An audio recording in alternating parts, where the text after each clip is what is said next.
What's up, you guys? Hope you guys are having an amazing Sunday. So today we'll be talking about the 60% NIO runner we had for our Discord fam.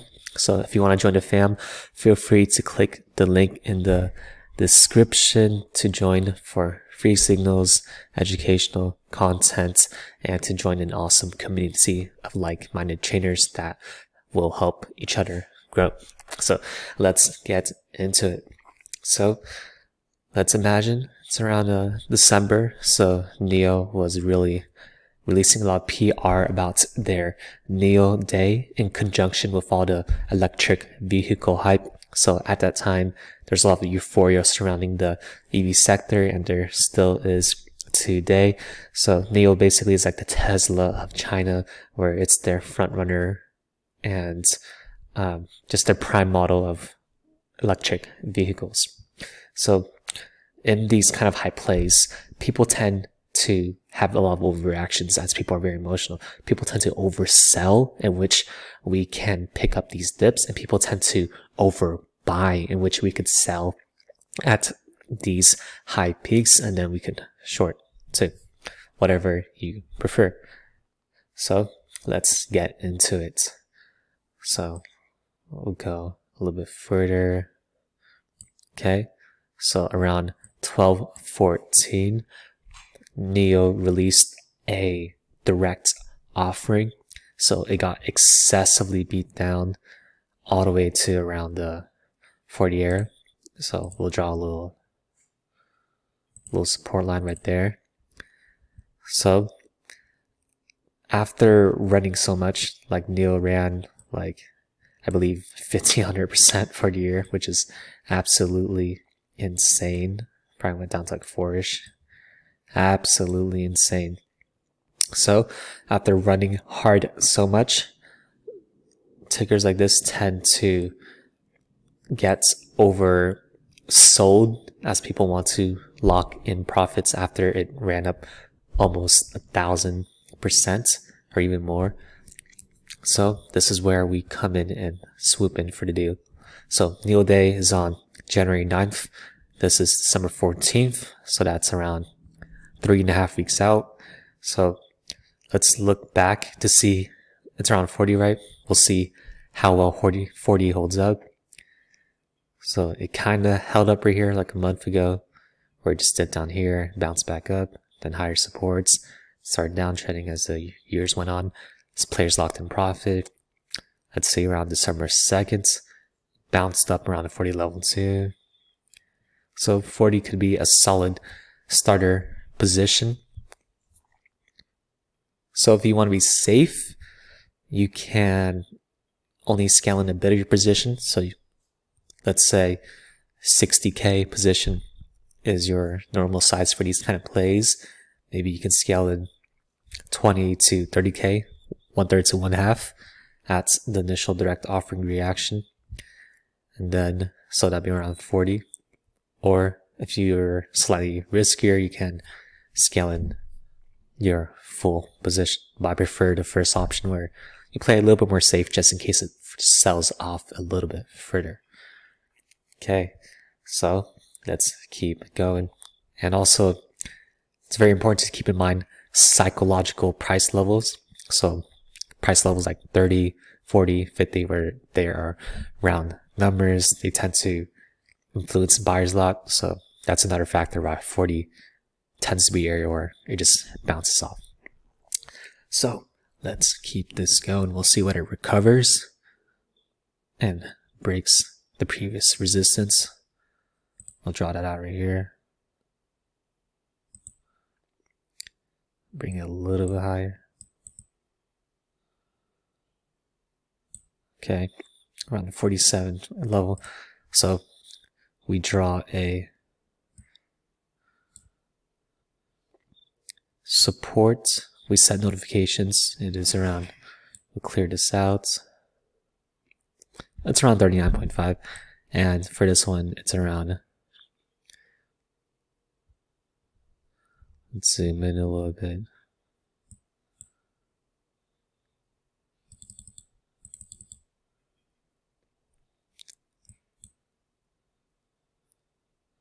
Let's see. A little bit hard to see. We'll pull it out a little bit. Yep, it's around the 48.326. So we set notifications at the support there, 39.5, and then at 48.3. We'll see if it gaps down below that. Wait for it to uptrend again.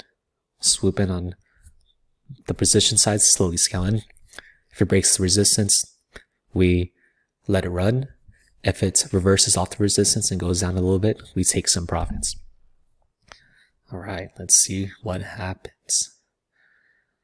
So it keeps going, okay. Keeps going up. So in the meantime, do your other plays, do your thing. You don't even have to check it. Just be ready just in case your alerts go off. Let's go. Keep going. Okay, now it's approaching that previous resistance around 48.3. We keep it going. Okay, nice. December 21st, it breaks the resistance. So we let it run. Let it run. Okay, now as the year comes to close around December 23rd, people are locking in profits. So this is where I would personally scale out a little bit also. So you could, if you have a 60K position size, you could scale out a third to a fourth. So I would take a third off, reduce it down to 40K. That'd be like a 20% right there. Keep it going. Let's see if it keeps dipping lower, or if it breaks the previous support, or if it establishes a support that is higher. Keep it going. Nice. So one thing to keep in mind is that once the year is about to end, this is on December 29th, there's a higher support. I would personally buy into this dip as people oversold, and the event is a week and a half out from this. Or you could also wait until it starts uptrending again at the very next day if you want to be safe. So it's up to you. Let's keep it going. Okay, we'll draw another resistance line at the new resistance, and then another line at the higher supports now. So let's keep it going.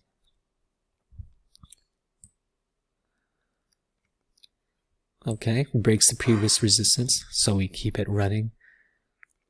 So bro gets at the final day before the year ended as FOMO picked back up again. So, like previously mentioned at the beginning of this, people tend to overreact both ways.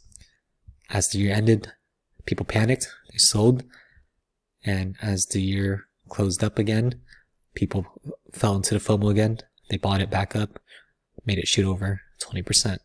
So we take advantage of that by buying the dips and shorting the excessively ran up peaks. So let's keep it going. Okay, breaks it a lot at January 4th on Monday. So we'll see if the FOMO run continues. Okay, keeps going. Keeps going. Draw a little trend line to make it a little bit more easier to read. Draw around right here. Then we'll also draw resistance at the all-time high to make it a little bit easier to read. Where's that? Okay.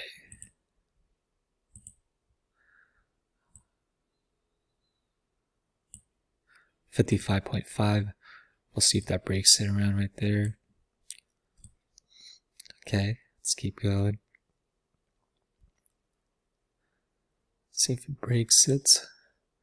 So it is now Thursday. So everyone's different. You have the option of locking in profits.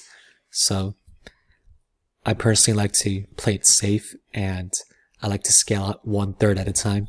So on Wednesday, I locked in 1/3 profits. Thursday, locked in another 1/3. and Friday let the rest run to see how far it went. However, everyone's different. I personally don't like to hold through catalysts, as holding through catalysts is often a riskier move. However, there tends to be some room for more profit. So if you can mentally handle being able to have the possibility of it being sold off a lot in pre-market, feel free to do that. However, for me, I personally like to have a little bit more consistency in my profits. So I'll before the catalyst, and if the catalyst makes it go up even more, I usually wait until it runs up a lot, then short the opposite movement. So let's keep going. We'll see if it breaks the all-time high. Okay, hits a little resistance right there. Oh, it actually breaks it. So in after hours, it shot up a lot, around like 58, 59. So I would have personally locked in profits for, I'll just show you guys. We'll do a little bit higher time frame, or a little bit lower time frame.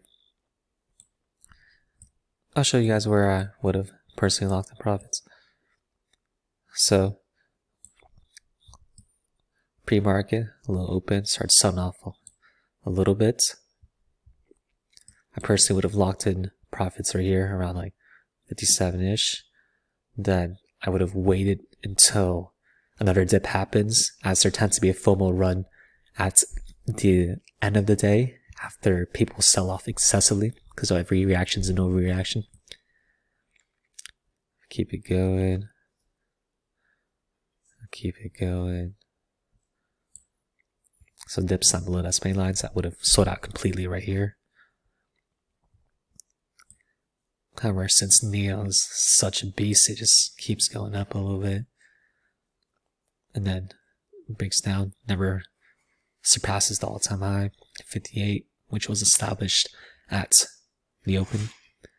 Keep it going. Draw a little new support line right here, the resistance line right here. Let's see if it breaks it. It doesn't.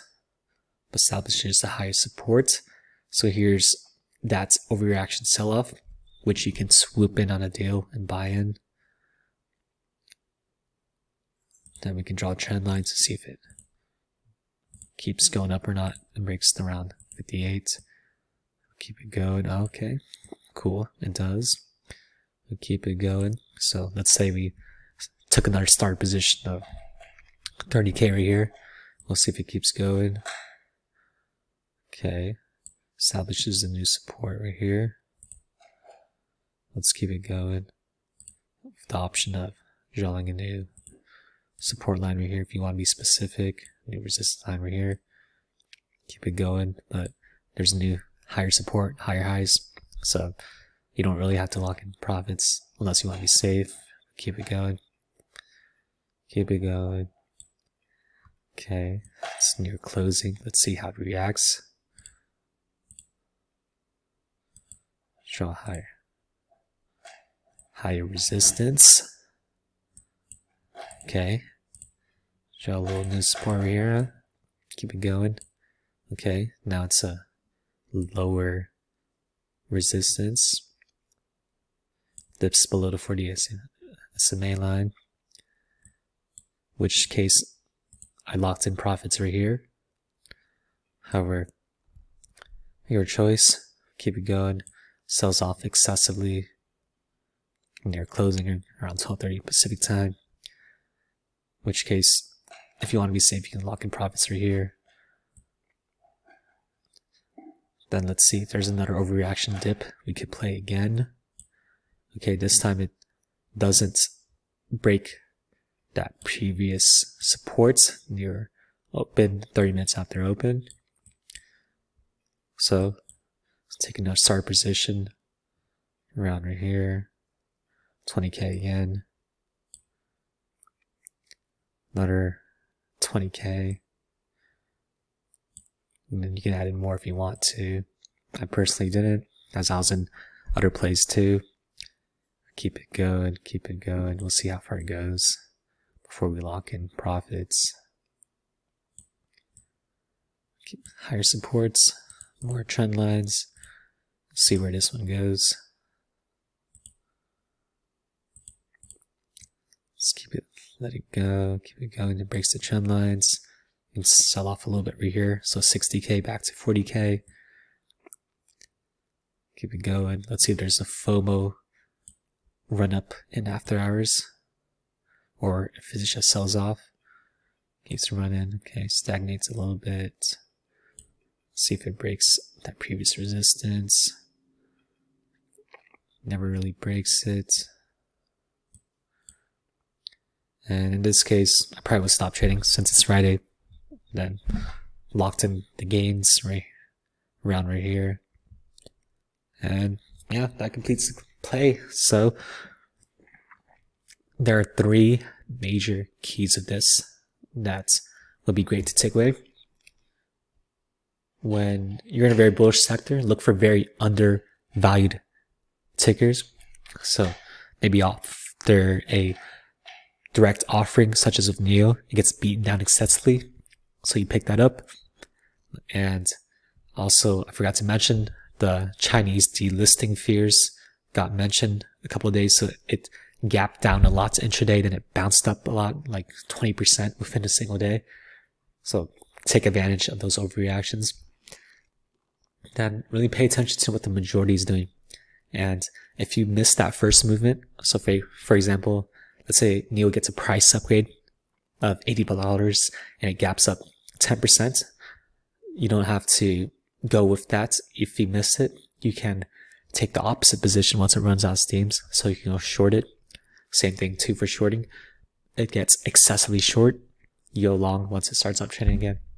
So take advantage of those overreactions and be very patient in those, and really let your winners run and allow them to test the supports and resistances. So let's say we never really let it run, right? Once it goes on here, gaps up a little bit, like 2 days, like 6% or something, and then we just sell out. We missed all that movement from right here, that little 20%, and then we sell off at 50%, scale out, take advantage of a reaction, buy back in, ride it up for another